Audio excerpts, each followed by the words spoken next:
ఉద్యోగాలని చెప్పి రాహుల్ గాంధీ డైలాగులు కొట్టిన అశోక్ నగర్ చౌరస్తాలో పెడతావా? తెలుసుకుందామా? రైతు మీదైనా నిరుద్యోగుల మీదైనా దేని మీదైనా సరే టాపిక్ నీ ఇష్టం, ప్లేస్ నీ ఇష్టం, డేట్ కూడా నీ ఇష్టం. చేతనైతే నువ్వు వస్తావా, నీ రాహుల్ గాంధీ వస్తాడా, ఎవరు వస్తారో రండి. తప్పకుండా మిమ్మల్ని గనక అక్కడ గణాంకాలతో సహా మీ తప్పులు బయటపెట్టకపోతే, మిమ్మల్ని మీ పరిపాలన యొక్క వైఫల్యాన్ని నగ్నంగా నిలబెట్టకపోతే అశోక్ నగర్ చౌరస్తాలో, వరంగల్ చౌరస్తాలో శాశ్వతంగా రాజకీయాల నుంచి తప్పుకుంటా. సవాల్కు సిద్ధమా? స్వీకరిస్తావా? అంటే ఒక్కటంటే ఒక్కటి చేయకుండా, రైతు డిక్లరేషన్లో ఒక్కటంటే ఒక్క మాట కూడా చేయకుండా ఇష్టం వచ్చిన మాటలు, ఇష్టం వచ్చిన డైలాగులు, చండాలపు మళ్ళీ కూతలు, కారు కూతలు. అందుకే నేను అనేది, ఛాలెంజ్ చేస్తే నిలబెట్టుకునే దమ్ము ఉండాలి. రేవంత్ రెడ్డి గారికి ఏంటంటే అలవాటు, సవాల్ అంటాడు, పారిపోతాడు. కొడంగల్లో 2 సార్లు చేసిండు, ఇప్పటికి 3 సార్లు. జిహెచ్ఎంసీలో మేము గెలిస్తే రాజకీయాల నుంచి తప్పుకుంటా అన్నాడు 2015లో. మేము గెలిచినాం, 99 కొట్టినాం, పారిపోయినాడు. కొడంగల్లో నేను ఓడిపోతే రాజకీయ సన్యాసం చేస్తా అన్నాడు 2018లో. ఓడిపోయాడు, ఇంట్లో కూర్చున్నాడు. 3 నెలల్లోనే సిగ్గుదప్పి మళ్ళీ పార్లమెంట్లో నిలబడ్డాడు. మళ్ళీ ఈ మధ్యనే ఒకసారి అన్నాడు, రైతును రాజు చేసుకుని ఎవరో తెలుసుకుందాం రా, దమ్ముంటే రా నువ్వు ప్రెస్ క్లబ్కి అన్నాడు. నేను సరైన పోయి ప్రెస్ క్లబ్లో కూర్చుంటే నేను కళ్ళు కాంపౌండ్కు రాను అని ప్రెస్ మిత్రులను కూడా, మీ ప్రెస్ క్లబ్ను కూడా అవమానించే విధంగా దాని మీద కూడా మాట్లాడినాడు. ఇక ఇంకా చెప్పుకుంటే చాలా ఉంది, కానీ నేను మీ అందరితో చేస్తున్న ప్రార్థన ఒకటే. ఇవాళ రేవంత్ రెడ్డి గారి పరిపాలనలో ముఖ్యంగా ఈ మూర్ఖపు ముఖ్యమంత్రి గారి మాటలు వింటున్న రైతులు ఎవరైతున్నారో వారు బాధపడతా ఉన్నారు. ఎందుకంటే వారికి అర్థమైపోయింది, ముఖ్యమంత్రి గారికి సభలు పెట్టడం, అది కూడా ఎకరానికి ఒక సభ, 1 ఎకరానికి రైతు బంద్ చేస్తే దానికి ఒక సభ, సభలు పెట్టడం, రోత మాటలు మాట్లాడడం, బూతులు తిట్టడం తప్ప ఆయనకి ఏమి చేత కాదని అర్థమైపోయింది. ఒకవైపు రైతులు ఏడుస్తున్నారు రోడ్ల మీద పడి, ఆ యూరియా యాప్ తీసేయండి నాయన, ఏమీ దౌర్భాగ్యం, మా దగ్గర కనెక్టివిటీ ఉండదు, స్మార్ట్ ఫోన్లు ఉండయి, ఆ యాప్ ఏంది, దాని లొల్లేందని నిజామాబాద్లో, కరీంనగర్లో రైతులు ధర్నాలు చేస్తున్నారు రోడ్ల మీద. కానీ ఉలుకు లేదు, పలుకు లేదు, కనీసం పట్టించుకునే నాదుడు లేదు. ఆదిలాబాద్లో ధాన్యపు కుప్పల మీదనే మన పాండురంగాన్ని రైతు ఆత్మహత్య చేసుకుంటే బోత్ నియోజకవర్గంలో మేము పోయినాం, అందరం మా ఎమ్మెల్యేలు మేము అందరం పోయినాం.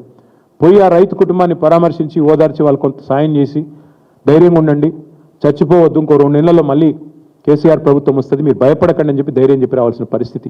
ధాన్యం కుప్పల మీదనే వాళ్ళ రైతులు ఆత్మహత్యలు చేసుకుంటే వాళ్ళ పట్టించుకున్న నాదుడు లేడు, పోయి పరామర్శించిన మంత్రి లేడు. మొన్నటిదాకా డైలాగులు కొట్టినాడు ఈయన, ఇదే రేవంత్ రెడ్డి గారు, పెద్ద తీస్మార్ ఖాన్ లాగా కేంద్రం మీద యుద్ధం చేస్తా, ఎట్లా కొనడో చూస్తా, అన్ని గింజలు కొనిపిస్తా చివరి గింజ దాకా అని పెద్ద తీస్మార్ ఖాన్ డైలాగులు కొట్టిండు. సడన్గా ఏమైందో మళ్ళీ ఇప్పుడు మోడీ ఎంత చెప్తే గంతే కొంటా, ఎన్ని గింజలు కొనమంటే గంతే కొంటా అని ఇప్పుడు బుడ్రఖాన్ మాటలు మాట్లాడుతున్నాడు. డైలాగులు ఒకసారి ఏమో తీస్మార్ ఖాన్ లాగా, ఇంకోసారి చేతల కాడికి వచ్చేసరికి మాత్రం బుడ్రఖాన్ లాగా తప్పించుకునే పరిస్థితి.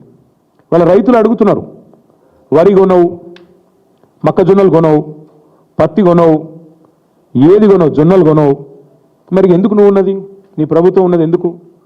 గతంలో మీరే కదా అన్నది రేవంత్ రెడ్డి గారు, నువ్వేమన్నా మధ్యలో బ్రోకర్వా, మోడీ కొనకపోతే నువ్వు కొనకపోయేందుకు 10,000 కోట్లు ఇస్తే నేను మొత్తం కొంటా, బోనస్తో సహా ఇస్తాను, నువ్వే చెప్తీవి కదా. ఇప్పుడు చేతనైతే లేదా, నడుపు వస్తలేదా? అసలు ఇంటెలిజెన్స్ ఉందా నీకు? నీ నీ నీ ప్రభుత్వానికి ఏం జరుగుతుందో కనీసం క్షేత్రంలో అవగాహన ఉందా నీకు? రైతుల్లో ఎంత ఆందోళన ఉందో, ఎంత అలజడి ఉందో తెలుసా? ఎంత తీవ్రమైన ఇరిటేషన్ ఉంది రైతుల్లో. ఎక్కడికక్కడ యూరియా విషయంలో మీరు చేస్తున్న దుర్మార్గాలు, యూరియా ఇవ్వడం చేతగాక. ఒకనాడు కేసీఆర్ గారి పరిపాలనలో ఆటో డ్రైవర్కి ఫోన్ చేస్తే పొలం కాడికి యూరియా వచ్చేది. కానీ ఇవాళ మీ అద్భుతమైన పరిపాలనలో యూరియా కోసం బారులు కట్టాల్సిన పరిస్థితి, లైన్లో చెప్పులు పెట్టే దుస్థితి. 10 ఏళ్ళు చక్కగున్నది, ఒక్కసారి ఏమైంది అంటే సమాధానం చెప్పే నాతుడు లేడు.